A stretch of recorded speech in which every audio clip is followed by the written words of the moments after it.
I didn't get to formulate my question as well as I tried to, but I think it's because there's two issues that are so mixed up together that I'm just going to throw out a few things.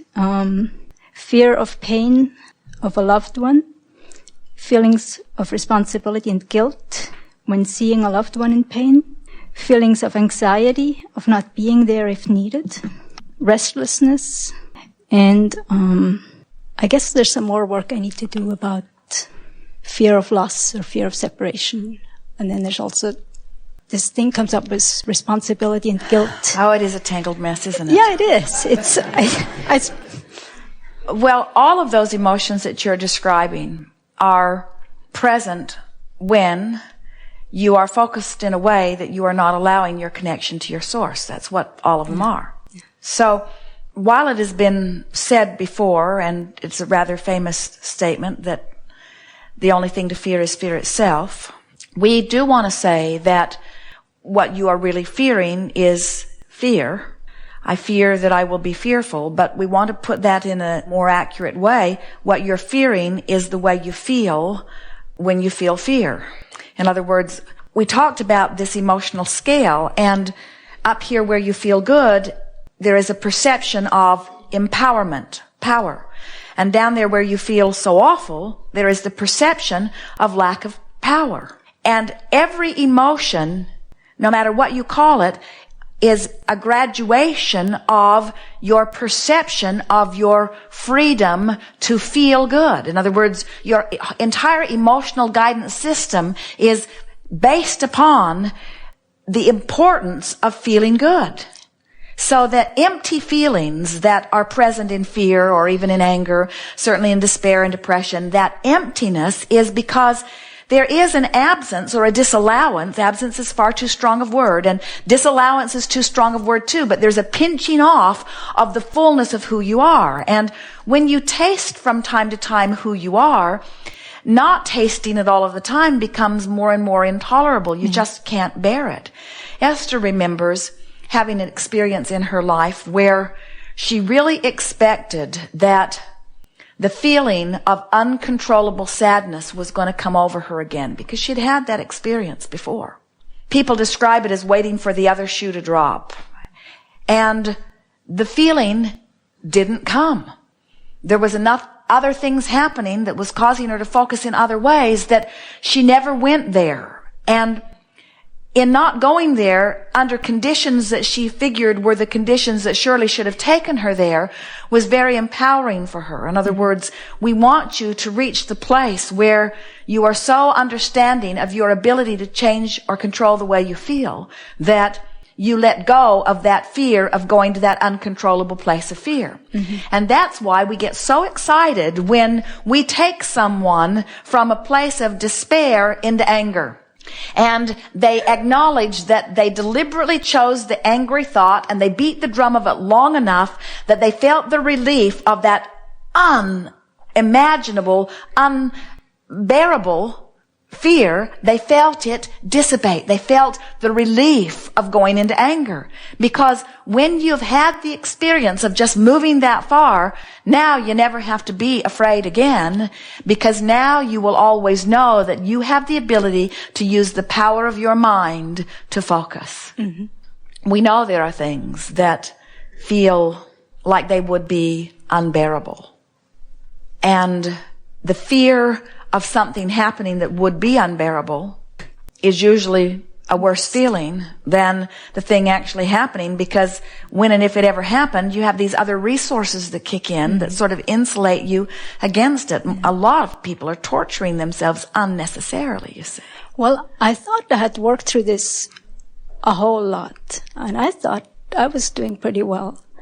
But there's a lot of these little things going on in sort of constant, sort of certain anxiety, certain restlessness. We want you to make a decision that you're just not going to let that stand. In other words, if you've got some little anxieties and you just notice them, but you don't deliberately try to soothe them, they continue to attract unto themselves as they are. In other words, when you make the decision that nothing's more important than you feel good and you don't feel good, you do something about not feeling good. When you understand vibration, you work vibration. In other words, you cannot imagine a magnificent sculptor taking his big clump of clay and splatting it down and then complaining that it didn't turn out right. You would expect him to do something about it, to begin molding it and shaping it until the image of the form began to match the image in his mind. And so the same thing is true. When you have an anxiety or a fear or a discomfort or an annoyance or an irritation, do something about it. Stop and say, wait, this is not a normal state of being. My inner being is not joining me in this thought. What can I do about this thought to make it feel better? And there is no thought that exists anywhere in your head or in your environment or on this planet or in this universe. There is no thought that you cannot massage into a better feeling place. And when you understand that that's your work, now you're a deliberate creator. Well, I do work with that, but I don't know how stable it is because, for example, I observe something and I say, well, we want you to begin using more deliberate words even as you're talking here. In other words, as you say, I am working with this, but I'm not very good at it. Well, that's not a very good statement. I am working with this and I'm getting better at it. I understand this intellectually and I'm beginning to understand it emotionally. There are things that I used to feel bad about that I'm feeling much better about. I'm changing my vibrational point of attraction. I'm beginning to understand that I am the creator of my own experience. I'm getting it, that I create through my thought, and I like being aware of my thought. It's satisfying to me to think and feel rather than have something just happen and have a knee-jerk response to it. And I'm no longer afraid of my knee-jerk responses because it doesn't matter where on the scale my knee jerks to. I can stop and stabilize and analyze and choose something that feels a little better. You see, your point of view, and we've heard it from so many people, was more understandable when we were watching you believing that it was possible to jump from despair into appreciation. In other words, when you were trying to make that impossible jump, we could understand you being confused about not being able to control your emotions. But now you understand the incremental moving up the emotional scale. It's not possible for you to not get improvement with a little bit of effort. It's not possible.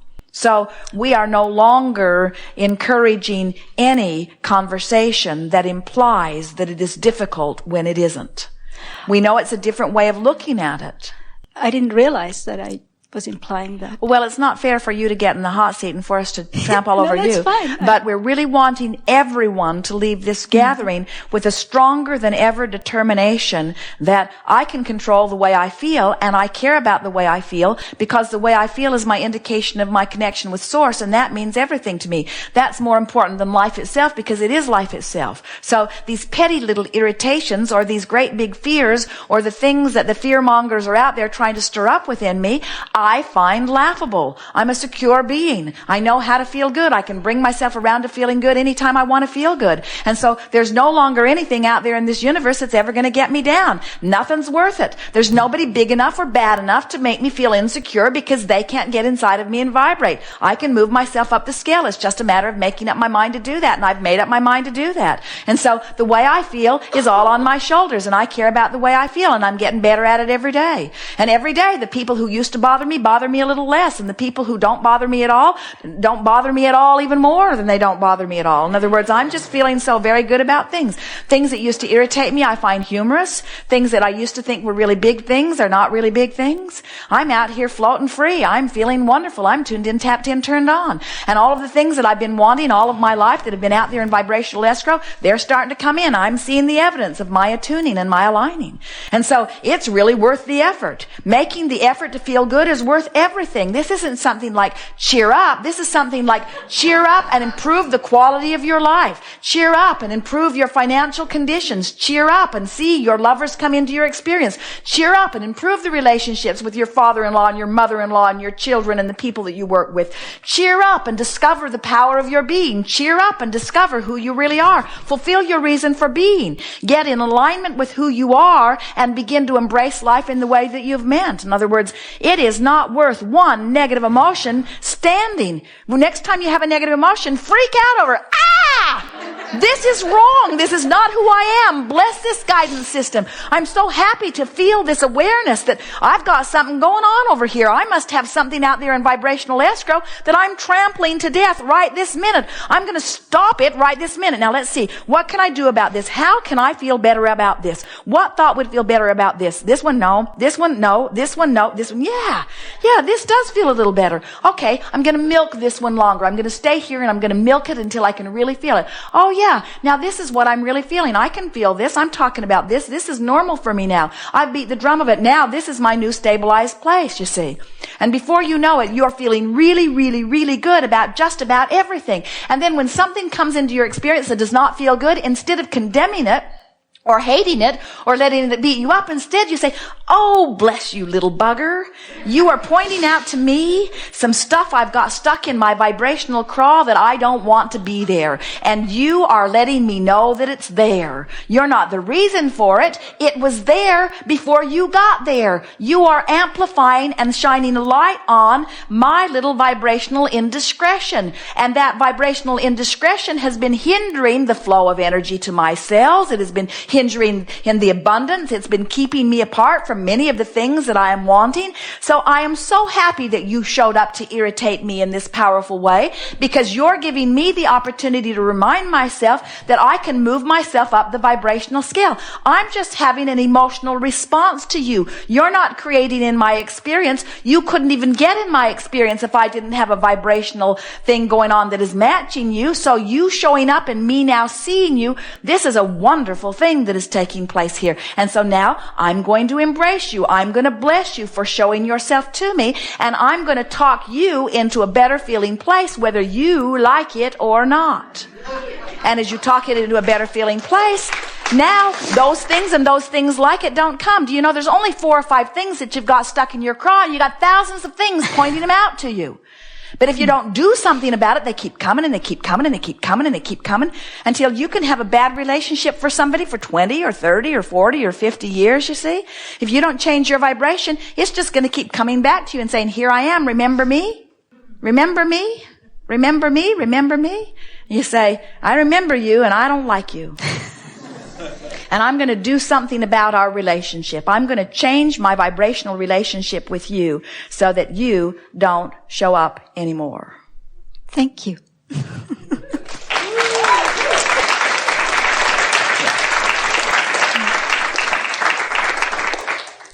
You're doing just fine. There's nothing broken. Just let it be easier. Let every thought be easier.